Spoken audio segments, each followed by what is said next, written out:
Hi everyone. हम आज से डिस्कस करेंगे कंस्ट्रक्शन ऑफ एंशियंट हिस्ट्री। तो हम एंशियंट हिस्ट्री से लेके हमारा पूरा मॉडर्न हिस्ट्री तक हम रैपिड वे में कवर करेंगे। ठीक है, मॉडर्न हिस्ट्री में। Let's get started without wasting any time. तो हमें हिस्ट्री के बारे में कैसे पता लगता है? हमें हिस्ट्री के बारे में पता लगता है जब हमें सोर्सेज पता होते हैं, और सोर्सेज हमें पता लगेंगे तो उससे हमें हमारी हिस्टोरिकल इन्फॉर्मेशन के बारे में पता होता है। जब हिस्टोरिकल इन्फॉर्मेशन के बारे में हमें पता होगा तो हम अब क्या कर सकते हैं, हम हिस्ट्री को अपनी कंस्ट्रक्ट कर सकते हैं। हम एक उसका हिस्टोरिकल बैकग्राउंड पूरी तरह क्रिएट कर सकते हैं कि हमारा जो इनिशियल स्टेज कहाँ से था और अभी हम प्रेजेंट एरा में कैसे पहुँचे और क्या चीज़ें हमारे हिस्ट्री में हुई हैं। ठीक है, तो अब ये जो हिस्ट्री वाली चीज़ें हैं, अब इसमें बेसिकली हम हिस्ट्री को हम कैटेगराइज किस तरीके से करते हैं? तो देखो, हिस्ट्री को हम कैटेगराइज करते हैं हम थ्री वेज में। ठीक है, हिस्ट्री को हम कैटेगराइज करते हैं। पहला तो pre historic age, pre history. Second है हमारा प्रोटो हिस्ट्री,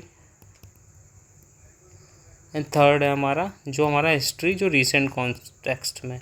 तो प्री हिस्ट्री वो होती है जहाँ पे क्या होता है कि राइटिंग जो है वो डेवलप ही नहीं हुई, कि हम जो भी चीज़ें लिख रहे हैं वो हमारी जो है वो डेवलप नहीं हुई हैं।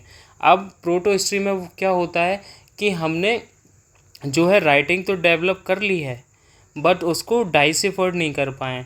ठीक है, डाइसिफर्ड नहीं कर पाए मतलब क्या हुआ कि उसको हम जो है पढ़ नहीं पाए, पहचान नहीं पाए। जैसे कि हमारा अगर हम बात करें हड़प्पन हिस्ट्री, हड़प्पन के टाइम पे, फिर हमारा हिस्ट्री जहाँ पे हम दोनों चीज़ें राइट भी कर सकते हैं और उसे डाइसिफर्ड भी कर लिया है। तो ये आपके 3 पार्ट में हिस्ट्री को हम डिवाइड करते हैं, कैटेगराइज करते हैं। अब स्टार्ट करते हैं हमारा सेकंड, जो हम इसी में कंटिन्यू करते हैं कि हमारे सोर्सेज। तो हमारे सोर्सेज अगर मैं बात करूँ तो हमें कौन कौन से ऐसे सोर्सेज हैं जिससे हमारे हिस्ट्री के बारे में पता लगा? तो हिस्ट्री के बारे में पता लगता है, एक तो हमारे मटेरियल रिमेन्स थे। ठीक है, अब मटेरियल रिमेन्स कौन से हो गए? मान लीजिए कि कोई एक टेम्पल है, तो कहीं आपने खोदा, एक्सकवेशन करा, वहाँ से आपको टेम्पल मिल गए। जैसे हमें बनावली एक साइट मिली थी हरियाणा में। ठीक है, ऐसे हमें बहुत सारे टेम्पल्स मिले, हमें मॉनेस्ट्रीज़ मिलती हैं। तो इसके आप क्या करते हो, आप ये एक्सकवेशंस करते हो और इस एक्सकवेशन में आपको पता लगता है कि किस टाइम पे है, बट कौन सी मेथोडोलॉजी से, उसे हम कहते हैं रेडियो कार्बन डेटिंग। ठीक है, इसके माध्यम से हमें पता लगता है कि इसकी चीज़ या इसमें जो पत्थर या जो भी मटेरियल रिमेन्स हैं वो कितने टाइम पीरियड पुराने हैं। ओके, अब देखो एक्सकवेशन जो होता है ना, एक्सकवेशन वो 2 टाइप का होता है, एक तो वर्टिकल, एक होता है हॉरिजॉन्टल। अब इनमें डिफरेंस क्या है? देखो, जो वर्टिकल एक्सकवेशंस होते हैं वो हमारी क्रोनोलॉजी को बताते हैं, ठीक है, किसी कल्चर की। और जो हमारा हॉरिजॉन्टल होता है वो हमें बताता है कि एक कंप्लीट आइडिया देता है हमारे किसी पर्टिकुलर कल्चर के बारे में। ठीक है, तो ये दोनों आपको डिफरेंस समझ में आएंगे। नेक्स्ट हमें पता लगता है कि कॉइन्स। अब ये जो कॉइन्स हैं वो कॉइन्स कैसे हमें क्या बताते हैं? तो पहले मैं बता दूं कि कॉइन्स की हम स्टडी को जो क्या कहते हैं, उसको न्यूमिस्मेटिक कहते हैं, स्टडी ऑफ कॉइन्स को। तो ये आप एक छोटा सा फैक्ट है, इसको याद रख सकते हो। अब जब हम कॉइन्स का एक्सकवेशन करते हैं या कलेक्ट करते हैं तो उनको कैटेगराइज कर देते हैं। ठीक है, डिफरेंट वे में। अभी हमें क्या बताता है कि मान लो कोई भी XYZ कॉइन है, अब उस पर किसी की मतलब प्रतिमा छपी हुई है, किसी की फ़ोटो इमेज बनी हुई है, तो वो हमें पता लगता है कि हाँ भाई इस ड्यूरेशन में इस किंग का ये कॉइन है, तो उसके बारे में बताता है। ठीक है, उसका ट्रांजैक्शन के बारे में पता लगता है, ट्रेड वगैरह करते हो कि कहाँ पे उसका ट्रांजैक्शन हुआ A कंट्री से B कंट्री के बीच में। तो यहाँ पे हमें बता देता है कि मान लीजिए कि फॉर एग्जांपल कि हड़प्पा काल था, तो उस हड़प्पन सिविलाइजेशन में कि वो मेसोपोटामिया से भी ट्रेड करते थे, तो हमें ऐसे कॉइन्स के थ्रू पता लग जाता है। देन आते हैं हमारे इंस्क्रिप्शंस। अब इंस्क्रिप्शंस में क्या होता है? इंस्क्रिप्शंस में अगर मैं आपकी बात करूँ कि इसकी पहले तो हम इसको देख लेते हैं कि इंस्क्रिप्शन है, उसकी स्टडी को हम कहते हैं एपिग्राफी। ठीक है, ये बेसिक है हमारा, इसको आप जानते होंगे, एपिग्राफी कहते हैं इंस्क्रिप्शन को। ठीक है, अब इंस्क्रिप्शन आपको कहाँ कहाँ देखने को मिल सकते हैं? वो आपको सील्स पर देखने मिल सकते हैं, जो भी सील्स बनती थी, जैसे हड़प्पन काल में आपको सील्स देखने को मिली थी जिसमें, ठीक है, जिसमें शिवा का इमेज बना हुआ था। फिर आपको है ना पिलर्स देखने को मिलेंगे जो आपको अशोका के टाइम पे मिले, फिर आपको कॉपर प्लेट्स पे देखने को मिलेंगे। तो ये ऐसे सारे आपको इंस्क्रिप्शंस पत्थरों पे, स्टोन्स पे आपको देखने मिलेंगे। तो बहुत सारे इंस्क्रिप्शंस आपको इन चीज़ों पे भी देखने को मिलते हैं। अब इसमें पता कैसे लगता है? अगर आप उस लैंग्वेज को डाइसिफर्ड कर पा रहे हो तो मतलब आप प्रोटो हिस्ट्री में हो, और आपको पता लग जाएगा कि उस ड्यूरेशन पे क्या एडमिनिस्ट्रेशन था या क्या रिलीजियस मैटर्स थे, तो वो सारी चीज़ें आपको देखने को मिल जाती हैं। तो इंस्क्रिप्शन से हमें ये वाली चीज़ें पता लगती हैं। देन आता है हमारा लिटरेरी सोर्सेज। अब जैसे फॉर एग्जांपल मैं लिटरेरी सोर्सेज को आपको बताऊं कि फॉर एग्जांपल हमें वेदास की बात करें तो हमें वैदिक पीरियड के बारे में पता लग जाएगा, तो वैदिक पीरियड से हमें पता लग जाएगा। लेटर वैदिक की बात करूँ तो हमें जो उसके अदर 3 वेदास हैं उससे पता लग जाएगा। अगर मैं आपको बात करूँ कि अर्थशास्त्र की बात करूँ, अर्थशास्त्र भी तो कौटिल्य ने लिखा था चंद्रगुप्त के टाइम पे, तो हमें उसके ड्यूरेशन में पता लग जाएगा कि भाई कि उस टाइम पे उसका एडमिनिस्ट्रेशन कैसा था, ठीक है, पॉलिटी कैसी थी, सोसाइटी कैसी थी। तो ये सारी चीज़ें हमें लिटरेरी सोर्सेज से पता लग जाती हैं। देन आता है हमारा last but not the least, जिसे कहते हैं फॉरेन अकाउंट्स। अब ये फॉरेन अकाउंट्स में क्या होता है कि जैसे मान लीजिए मेगास्थनीज आया, तो ठीक है, मेगास्थनीज ने इंडिका लिखी एक किताब, तो उसने उसके वहाँ पे जब वो रह रहा होगा, मान लीजिए वो इंडिया में आया तो वहाँ पे रह रहा होगा, तो उसके बारे में उसका डिस्क्रिप्शन लिखेगा, उसका वर्णन करेगा कि वहाँ की सोसाइटी कैसी थी, ठीक है, फाइनेंस का कैसे चलता था, इकोनॉमी का क्या पार्ट था, XYZ जो भी ऐसे एटसेट्रा है एटसेट्रा। तो वो चीज़ें आपको फॉरेन अकाउंट्स में देखने को मिल जाती हैं, ठीक है। अब हम आगे बढ़ते हैं। अब हम बात करते हैं हमारी प्री हिस्टोरिक पीरियड की। मैंने आपको बताया था कि प्री हिस्टोरिक पीरियड कौन सा होता है।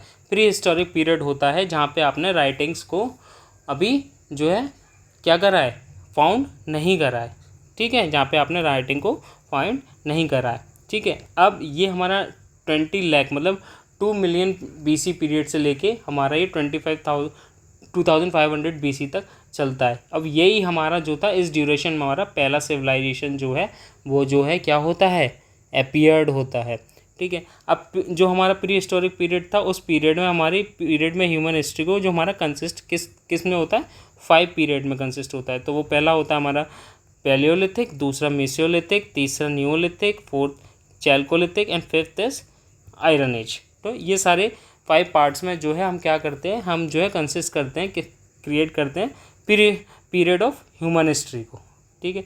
अब प्री हिस्टोरी की बात हो गई, हमने ह्यूमन हिस्ट्री की बात कर ली। अब हम आगे बढ़ते हैं, हम एक एक करके हमें सारे पीरियड्स को देखते हैं।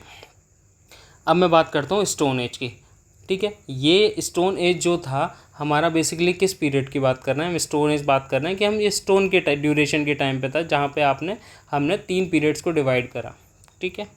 एक एक करके देखते हैं। अब उन 3 पीरियड्स कौन से थे, और पहले अगर हम जाएं तो अर्ली हिस्ट्री की बात करते हैं। अर्ली हिस्ट्री जब बिगिन होती है तो वो स्टोन एज कल्चर से बिगिन होती है, ठीक है, जहाँ पे हम किस चीज़ का यूज़ करते हैं, वहाँ पे हम स्टोन का यूज़ करते हैं, जिसको ग्रीक वर्ड में लिथोस भी कहा जाता है, इसलिए पैलियोलिथिक, ठीक है, Mesolithic and Neolithic, 3 consecutive periods में इसको हम देखते हैं। अब जो हम पैलियोलिथिक की बात करते हैं तो वो 2 मिलियन BC से 10,000 BC तक की हम बात करते हैं। मेसोलिथिक में बात करते हैं तो 10,000 BC से 8,000 तक BC की बात करते हैं, और नियोलिथिक पीरियड में 8,000 से 4,000 BC की हम बात करते हैं। अब जो हमारा पैलियोलिथिक पीरियड है वो हमारा 3 पार्ट में डिवाइड होता है, जिसे हम कहते हैं lower Palaeolithic, middle Palaeolithic and upper Palaeolithic. अब लोअर पैलियोलिथिक में होता क्या है, ठीक है, इसको बेसिकली हम जो पैलियोलिथिक को हम क्या कहते हैं, ओल्ड स्टोन एज भी कहते हैं, ओल्ड स्टोन एज भी कहते हैं, ठीक है। इतना समझ में आया आपको। अब हम एक एक करके हम अपने सारे जो है पैलियोलिथिक के पार्ट्स देखेंगे। सो लोअर जो पैलियोलिथिक एज है वो हमारी 7 लाख BC से लेके 1 लाख BC तक होती है। यहाँ पे जो होमो इरेक्टस जो है, जैसे कि हम जो हिस्ट्री में हम देखते हैं कि हम होमो सेपियंस आ गए थे, बट उस टाइम पे होमो इरेक्टस मौजूद थे, ठीक है। अब इनका एवोल्यूशन की अगर हम बात करें तो ये इनका एवोल्यूशन क्या ऐसा होता है, तो ये आपको ना कहाँ पे ट्रीज़ पे रहते हुए दिखाई देते थे उस टाइम पे, प्लस उस टाइम पे जो है फायर का इन्होंने कंट्रोल कर लिया था, किसने, होमो इरेक्टस ने, ठीक है। फायर को उन्हें पता लग गया था कि पत्थर से 2 टकराएंगे तो आग निकलती है, ठीक है। ये हंटिंग करना चालू कर दी थी, तो ये सारी चीज़ें यहाँ पे आपको देखने मिलेंगी। अब हंटिंग एंड गैदरिंग करते थे, किसकी, जो भी ये हंट कर रहे हैं उसको लेके आके गैदर कर देते, ट्रीज़ पे रहते ही थे, ये मैंने आपको बता दिया है। अगर मैं टूल्स की बात करूँ तो इनका टूल्स जो थे वो आप देखो, ये इनिशियल स्टेज है, तो यहाँ पर टूल्स कैसे होंगे, यहाँ पे बहुत ही भारी भारी टूल्स होंगे, जैसे मान लीजिए एक बड़ा पत्थर, ठीक है, ठीक है, हैंड एक्स की तरह इसको यूज़ करेंगे, ठीक है, उसकी तरह इसको ऐसे ले लो, हैंड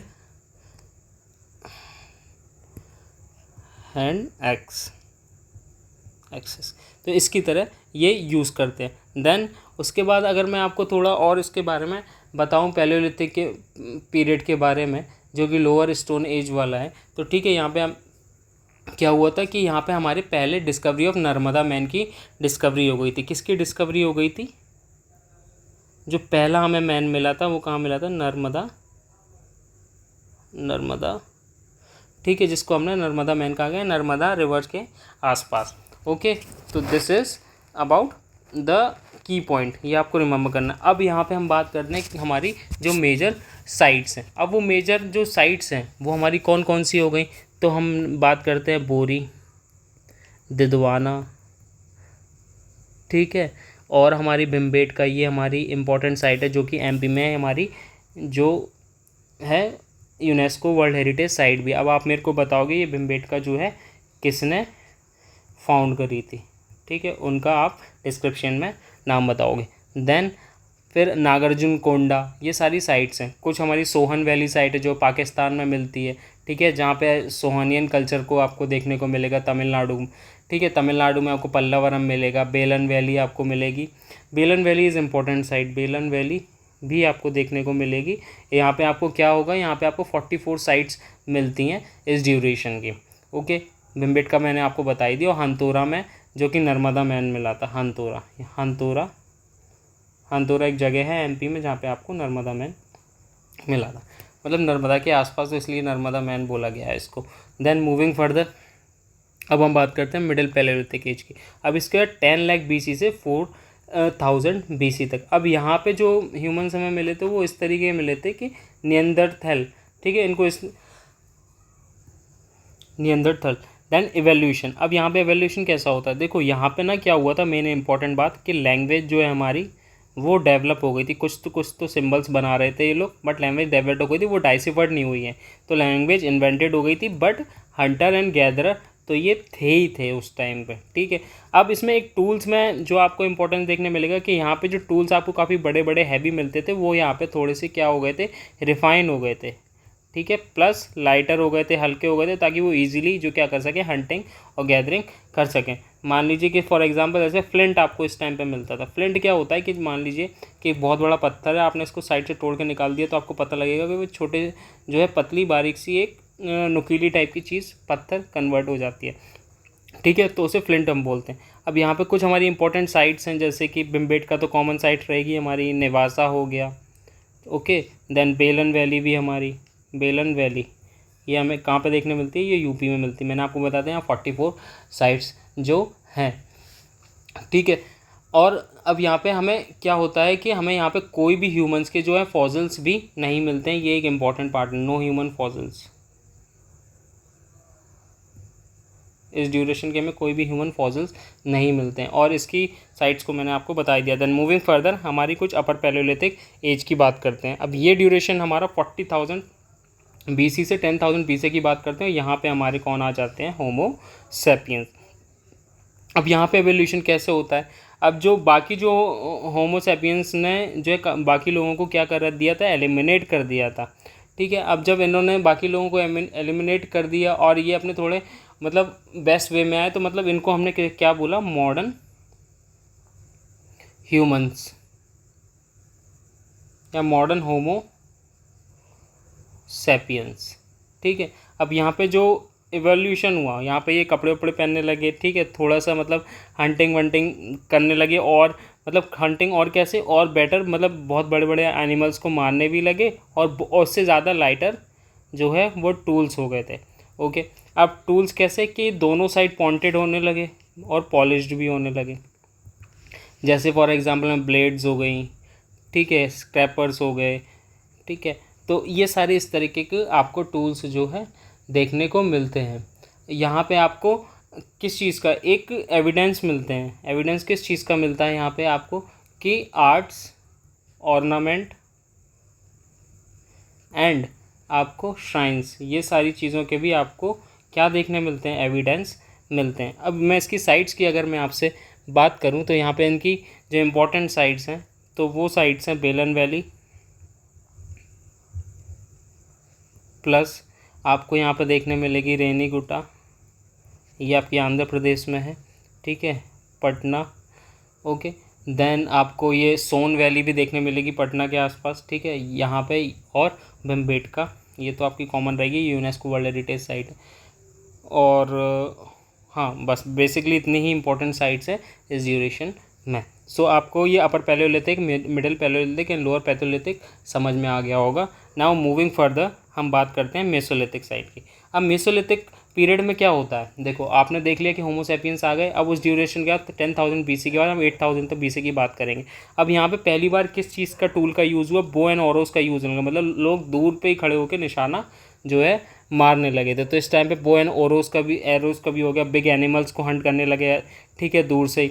यहाँ पे आपको एनिमल डोमेस्टिकेशन भी दिखेगा, शीप और गोट का, ठीक है। आपको मानव को जो मर गया है उसको गाड़ने का भी बुरियल्स भी देखने को मिलेंगे। स्टोन के ऑर्नामेंट्स भी ये लोग पहनने लगे थे, ठीक है।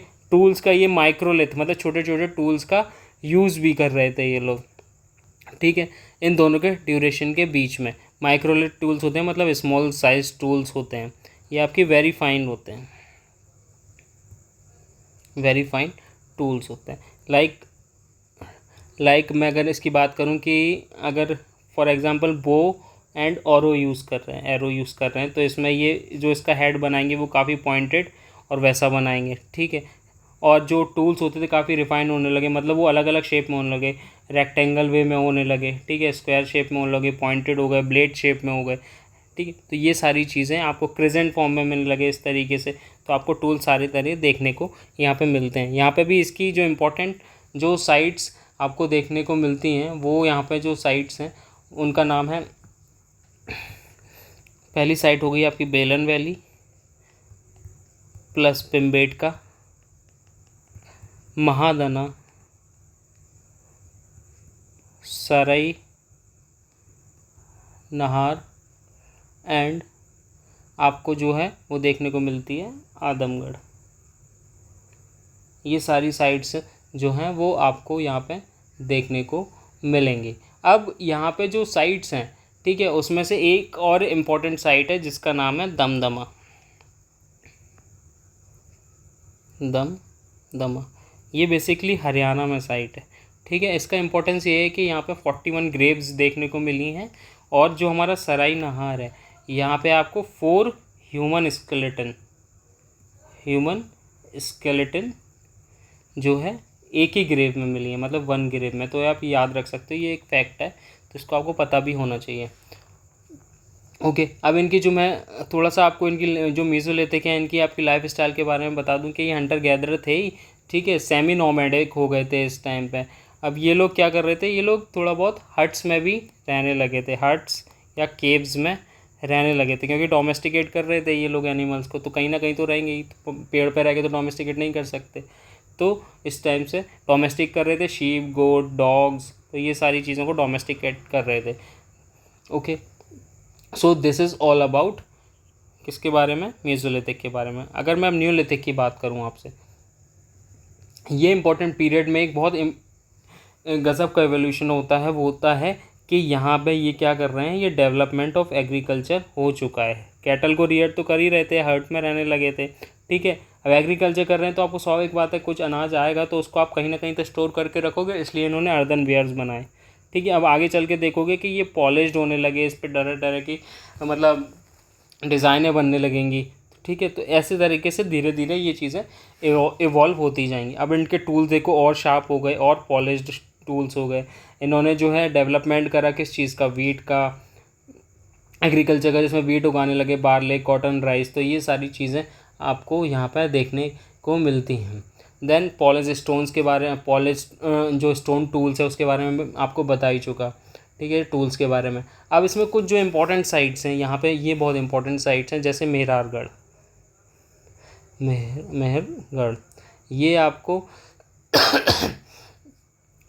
मेहरगढ़ जो आपको न्यूज़लिथिक साइट है, ये आपको यहाँ पे आपको किस चीज़ का मिलेगा, आपको वीट का मिलेगा कि यहाँ पे एग्रीकल्चर होता था, बार्ले का, इन दोनों का आपको कल्टीवेशन देखने को मिलेगा। यहाँ पे आपको साथ ही साथ आपको गोट और सीप का जो है क्या मिलेगा, डोमेस्टिकेशन देखने को मिलेगा। ये ऐसी साइट है जहाँ पे अर्ली डेंटिस्ट्री, मतलब ड्रिल्ड, जैसे डेंटिस्ट्री का मतलब हो गया कि जो भी एक यहाँ पे ह्यूमन होगा तो उसके टीथ में आपको क्या है, ड्रिल्ड ह्यूमन टूथ मिलेगा, कि वहाँ पे ऐसा कुछ तो है कि वहाँ पे जो है किसका, डेंटिस्ट का लोग जानते थे, और दांत में जो है क्या हुआ है, होल हो रखा है ह्यूमन टूथ में। तो डेंटिस्ट्री के बारे में भी आपको यहाँ पे देखने को मिलता है। और इसकी प्लस अदर साइट्स हैं, जैसे राना गुंडई हो गया, ठीक है, सराई काले हो गया, ये आपकी साइट्स हैं। अब इसकी कुछ साइट्स आपको कश्मीर में भी देखने मिलेंगी, जम्मू एंड कश्मीर में, बुरज़ाहोम में, बुरज़ाहोम। यहाँ पे क्या है, आपको पिट ड्वेलिंग्स मिलेंगे। पिट ड्वेलिंग्स होते हैं जहाँ पे आप ज़्यादा सर्दी पड़ती है तो उसके अंदर आप जाके रह लेते हो कोल्ड में, कुछ ठंडी से बचने के लिए होता है, ठीक है। बोन स्टूल्स मिलेंगे आपको इधर। साथ ही साथ आपको यहाँ पे मतलब जो हमारी पोट्रीज थी ना, यहाँ पे आपको ब्लैक वेयर की मिलेंगी, मतलब ब्लैक कलर की मिलेंगी, साथ ही साथ पेंटेड भी मिलेंगी। डॉग्स के बोन भी आपको यहाँ पे मिले हैं, ठीक है। हंटिंग करते हुए सीन्स भी आपको यहाँ मिले हैं, ठीक है, जो कि पेंटेड थे ऑन केव्स, ठीक है। तो ये सारी चीज़ें आपको कुछ साइट्स आपको मतलब कुछ साइट्स आपको गंगा वैली में भी मिलेंगी, ठीक है, या प्लस सेंट्रल इंडिया में। अब ये जो साइट्स हैं ना, ये जो साइट्स हैं बेसिकली आपको जो भी सिविलाइजेशन या जो भी आपको एज मिलेगी ना, वो वाटर बॉडी के पास ज़्यादातर देखने को मिलेगी। तो जैसे कोल्डी हवा हो गया, ठीक है, महागरा हो गया, लहरू देवा हो गया, चिरंद हो गया, सेनू हो गया, ये सारी जो जगह हैं ये बिहार, ये आपको इसके आसपास भी देखने को मिलती हैं। बट इसको दिमाग में डाल लो, इतना ज़्यादा याद करने की रटने की ज़रूरत नहीं है। जब आप 2-3 बार पढ़ोगे तो आपको खुद पे खुद ही आ जाएगा। यहाँ पे आपको अब देखो बेसिकली नदी के पास है तो आपको राइस का कल्टीवेशन तो मिल ही जाएगा, थोड़ा सा लॉजिक लगाओगे, बारले मिल जाएगा, ठीक है, वीट का भी मिल जाएगा।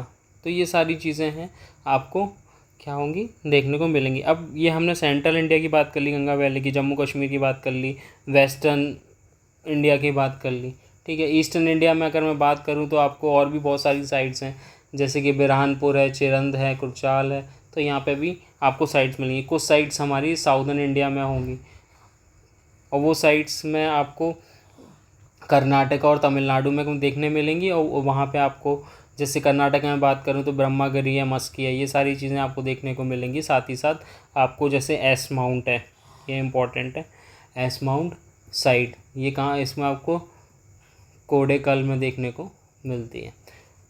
फाइन, सो मूविंग फर्दर, अब आगे नेक्स्ट हमारी आती है चैल्कोलिथिक एज। अब ये जो चैल्कोलिथिक एज है, इसमें क्या होता है, देखो आपने देख लिया था कि एग्रीकल्चर होने लगा, लोग रहने लगे, अब इससे थोड़ा और इवॉल्व होगा। तो ह्यूमन क्या होंगे, ह्यूमन आपको सेटल्ड एंड कम्युनिटी लाइफ में जीते हुए देखते को मिलेंगे, और क्रॉप का कल्टीवेशन करेंगे। अब देखो क्रॉप का कल्टीवेशन कर रहे हैं तो मगर आपको अब जो है नोमैड नहीं होंगे, अब क्या होंगे, एक जगह मतलब माइग्रेट नहीं करेंगे, स्टिल रह के क्या करेंगे, डेवलपमेंट करेंगे, किसका, एग्रीकल्चर का, और खेतीबाड़ी करेंगे। तो कम्युनिटी सेटल्ड हो गई, मतलब हट में रह रहे हैं, डोमेस्टिकेशन हो गया, ठीक है, एग्रीकल्चर भी कर रहे हैं, ठीक है। अब टूल्स का एवोल्यूशन हो, तो चैल्कोलिथिक इसलिए बोला जाता है कि यहाँ पे अपन को क्या मिला था, कॉपर मिला था। तो आपको कॉपर और स्टोन टूल्स दोनों को देखने मिलते हैं। अब यहाँ पे पॉटरीज आपको black and red ware and painted potteries भी आपको यहाँ पे देखने को मिलती हैं। बेसिकली जो चैल्कोलिथिक है ना हमारा, वो कॉपर Cu और लिथिक का मैंने आपको मतलब बताया था स्टोन। तो मैं स्टोन एज में आपको जो कॉपर का जो है आपका क्या हुआ था, आपको कॉपर मिल गया था। अब यहाँ पे जो कॉपर मिल गया आपको, मतलब कुछ तो आपको मिनरल ऐसा मिला है जिससे आप बहुत ही अच्छे से टूल्स बना सकते हो। तो नाइफ्स का आविष्कार हो गया, एक्सेस हो गए, चीजल्स हो गए, चीजल्स होती हैं छेनी, ठीक है। फिर साथ में rods made of copper and it's alloys, तो ये भी आपको देखने को मिलती हैं। अब इसकी कुछ इंपॉर्टेंट साइट्स हैं, जैसे नावदातोली, जोरावे, दैमाबाद, अहर, बानस, मालवा, इनाम गाँव, मेहरगढ़, रोपर, तो ये सारी साइट्स आपको यहाँ पे देखने को मिलेंगी। अब इसके कुछ अदर की फीचर्स हैं कि यहाँ पे जो कॉपर स्टोर टूल्स का यूज़ होता है, पॉटरी मैंने आपको बताई थी, ब्लैक एंड रेड वेयर थी, ठीक है। अब डोमेस्टिकेशन ऑफ एनिमल था ही, क्योंकि ये हमें मेसोलिथिक पीरियड से चलता हुआ आ रहा है, ओके सॉरी। सो ये कुछ हमारी इंपॉर्टेंट साइट्स हैं, ये मैंने आपको बताई दी। देन हमारा आता है आयरन एज। अब आयरन एज स्टार्ट होता है from the arrival of the iron, जो कि हम ऋग्वेद में पढ़ेंगे, ठीक है। उससे पहले हम और भी चीज़ें पढ़ेंगे, वो हम इससे पहले हम क्या पढ़ेंगे, इससे पहले हम पढ़ेंगे इंदस वैली सिविलाइजेशन।